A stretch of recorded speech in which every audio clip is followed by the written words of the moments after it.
Jumping right back into the action right away in this second segment, a very interesting one that I saw just yesterday, and I had to bring it up. I had to bring it up here because I thought that it was very revealing and a very honest answer from Stefon Diggs. He recently spoke in a recent interview with Clay Skipper of GQ Sports to discuss a bunch of things, right, in that article: being traded, the criticism he received last year, and a new start in Houston, obviously. And one of the points that Stefon Diggs made went in on about his dip in production last year, right, for the Buffalo Bills in the second half of the year. Started off great, started off in a fantastic way, but the Bills weren't necessarily succeeding at that point in the season, right? They had a very rough start to the year. There were some questions offensively. I'm sure some going to Josh Allen, I'm sure. But Stefon Diggs was firing on all cylinders, but the team didn't look great right off of the bat. And then in the second half of the year, when the dip in production started happening for Stefon Diggs, that's when you started seeing some of the sideline outbursts, or actually, I shouldn't say right after that. It was in the lead up to that, the frustrations boiling over on the sidelines. I'm sure we saw that, the close losses, just losses in general. Not what the Bills were made up of last year, with Stefon, Josh, and all the great players that they have. Losing the amount of games that they did in the first half of the year from weeks 1 through 9 was just unacceptable. And then you saw, the reactions on the sidelines, the interaction between Josh and Stefon Diggs. Then you started seeing more and more as we creeped now into the second half of the year that there was more rumors about trades or this being the potential last year for Stefon Diggs in Buffalo because of how bad it got to one point. And now it ultimately ended up coming into fruition, right? Stefon Diggs was traded. He ends up in Houston, probably the best team to get traded to, honestly, probably outside of the Chiefs, right? If we're talking about creating this super team, the Houston Texans are right up there with any team in the NFL. So he now had an opportunity to talk about it, and he went into all those topics that I mentioned at the start, but there was one statement that he made that I think was very direct, but in the most indirect way possible, right? Like most answers come from athletes, right? And this is what he said. This was a pretty long-winded comment, so try to stay with me as best as possible, but also you could just read it yourself.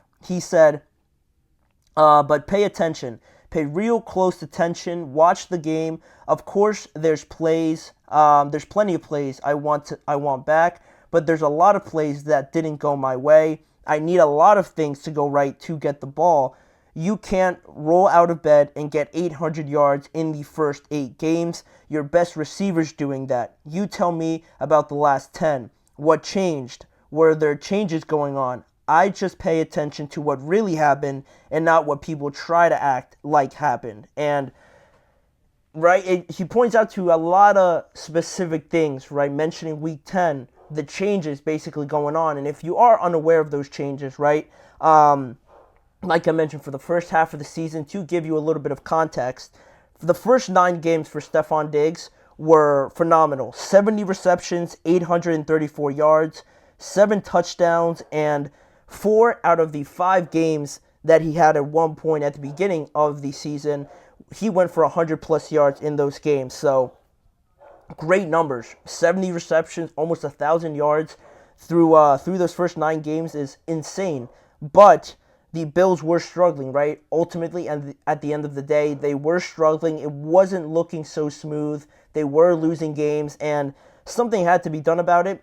And right away, you're not going to make a trade or anything like that for Stefon Diggs in the middle of the season, right? So after week 9, in that transition of week 10 and into the second half of the year, the Bills decided to fire their old offensive coordinator, Ken Dorsey, and they transitioned over to their new and current offensive coordinator, Joe Brady, which in that whole change, you saw how their approach changed as well, right? Their strategy, the way they approached games, the emphasis on what portion of the offense really was what stood out. They really went more to a run-heavy offense, focusing more on getting not getting the ball out of Josh's hands because it's not like they don't want their best player to have the ball, but more so having him not to do everything right with the football, right? Not being so dependent on him, throwing it 40 to 50 times a game, having the other players help you because they do have talented players. And from that point on, from week 10 going on to the rest of the year, the Bills won the next 6 out of their final 7 games with more of a run-heavy offense, like I mentioned. And again, after firing their old offensive coordinator, Ken Dorsey. And again, from that point on, it's great. They're winning games. They won basically every single one of their games except one. They won the division. They had a home game in the playoffs. They won that game against the Steelers. And you would think that it all played out as you would, right? You find that change in the middle, second half of the year, and you ride that momentum into the playoffs. And you had a chance to beat the Chiefs in that game as well. But now is when we focus more on Stefon Diggs, right? Because after that change from Ken Dorsey to Joe Brady, from week 10 to the rest of the year, he had almost 1,000 yards, right, in the first 9 games, still with about 7 games left to go in the second half of the year, obviously. So you're thinking, like, this guy could end up with almost 3,000 or 2,000 yards, right? But in that second half of the year, he finished with 37 receptions, 349 yards, and only 1 touchdown after that transition from Joe Brady. And you look at the changes that materialized from Ken Dorsey over to Joe Brady, and you look at through the first 10 weeks with Ken Dorsey, James Cook, their running back, he was 20th in the NFL in carries that he got overall. But then once the change was made, James Cook jumped up to 10th in the NFL from weeks 11 through 18 with Joe Brady. Also, Josh Allen went from second in the NFL in passing attempts through the first 10 weeks. Again, with Ken Dorsey, once he's fired and Joe Brady comes in, he drops down all the way to 15th after Joe Brady was hired and in that second half of the year. Drastic changes, obviously, right? Involving the running game a lot more and using a lot less of Josh Allen's arm just necessarily. So that on top of also Stefon Diggs, he averaged almost 11 targets per game through the first 9 weeks, but once Joe Brady came in, those targets dropped to 7.9 per game in the final 8 games. And not to mention just that, but not only the targets going down, so you're almost forced to be a little bit more efficient when the ball comes your way, right? You don't have as many chances, so you have to take advantage of as many as those looks as you can get. But Diggs struggled with drops and only caught pretty much 58% of his targets with Joe Brady compared to catching the 71% with Ken Dorsey. So there was a little bit there from Stefon Diggs, adjusting to the change.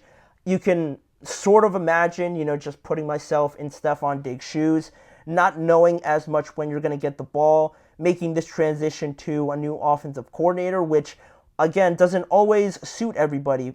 When it looks like Josh Allen is looking great, James Cook is looking fantastic, Dalton Kincaid is another one that benefited from this change. A lot of times it doesn't benefit every single one of the players, and Stefon Diggs seemed to be one that just kind of got lost in the transition a little bit. He still did all right. He's still a wide receiver 1, but compared to these other guys, I think it was just more of a case that Brady and the Buffalo Bills discovered that using the run would help them more and would help Josh Allen become more efficient rather than putting up these crazy numbers in the passing game, but still ultimately losing, right? This game's about wins and losses. This benefited the team, but of course, it hurt Diggs production-wise from that second half of the year moving on. And all of that really came with a lot of criticism to Stefon Diggs, especially following the Chiefs game, which culminated everything, right? Because up until that point, you look at the production and people think, like, Stefon Diggs, he's lost the step already, right? It's crazy to think about that people criticize Stefon Diggs from weeks 1 through 9. No one said anything, but then just in a matter of a week from the second half of the year, all that criticism just hit so emphatically, and now people are bringing up the idea that he's lost the step. Maybe he's not a wide receiver 1 anymore because of the production in that second half of the year, when the Bills were winning, but Stefon Diggs necessarily wasn't contributing as much as he did. And with everything that I brought up, you could see that necessarily, wasn't his fault. All that criticism led to also Stefon Diggs mentioning in this interview, in quotes, he said, "Last year, I was in the worst mental space I've been in since I've been in the league." And, that's what comes with the criticism. He doesn't really strike me as a guy who really pay too much attention to it. But at some point, there was another statement that I couldn't include because he used some very strong words in that, so I couldn't include it. But it got to a point just really where Stefon just pretty much had enough. He even said that in Buffalo and also in Minnesota, going back to his time there, that in both scenarios that he was the one that decided to move on. He was the one that decided that it was time to move on, that he just wanted to shake things up for his mental state, obviously, and also just probably seeing that things weren't working out. So now we're here, now we're with Houston, and really, to me, having all these doubts, all these criticisms, hearing everybody talk about him, now being in this situation with Houston, it kind of makes me think that people are sleeping on Stefon Diggs a little bit. He could be a sneaky, relatable term just in terms of producing those wide receiver one numbers, right? I don't think he's going to produce like he did in Buffalo, but I think people are sleeping on him in a sense that they don't think he's going to contribute like 900 or 800 yards. People might think he's, done and dusted. He's past that now. But I think Houston gives them an opportunity to kind of have this rebound season from last year. A lot of the attention, rightly so, will go to Nico, to Tank. CJ Stroud's going to be distributing the ball everywhere, Joe Mixon. But I think now it will benefit Stefon Diggs a little bit more when you have and you're able to play against or with these talented players just on your team. Having them there help you out. Tank Dell mentioned it on a recent episode of the Pivot podcast where, teams just can't double every single one of them. It's impossible to do that. Now, if they decide to double Stefon Diggs right at the start just because he is the veteran, that's fine. But how long is that going to last until Tank is going off, doing his thing, having a good run of games where he's, just popping off? And then you have Nico Collins, same thing. He might take it for a couple weeks.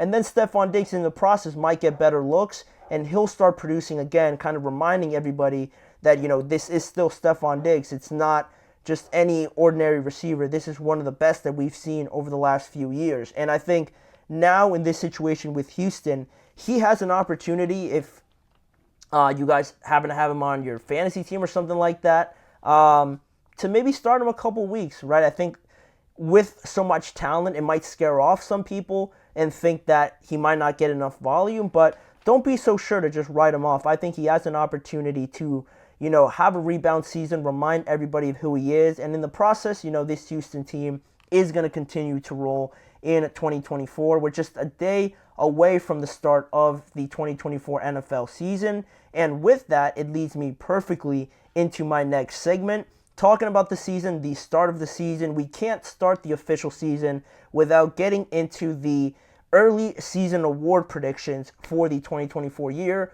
We're going to get into predicting the Offensive Player of the Year, the Defensive Player of the Year, the MVP, the Coach of the Year, all the awards. I'm going to bring it to you guys in this next segment, so don't go anywhere. We'll be right back after this break.